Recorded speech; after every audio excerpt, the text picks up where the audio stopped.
நானே எழுதி நானே நடித்த நாடகத்தில் நல்ல திருப்பம். என்னை நம்பி இருந்தாள் அவள் நலமடைந்தாள் என்றும் அதுதானே என் விருப்பம். எதிர்காலம் ஒன்று புது கோலம் கொண்டு மணவாசல் தேடி வருமே.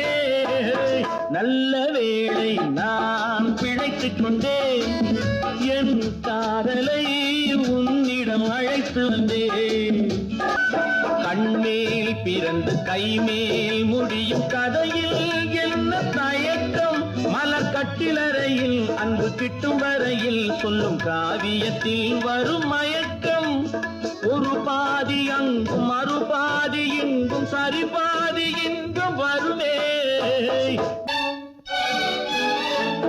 மடிமேல் குயிலும் கொடி போல் துவளும் பேர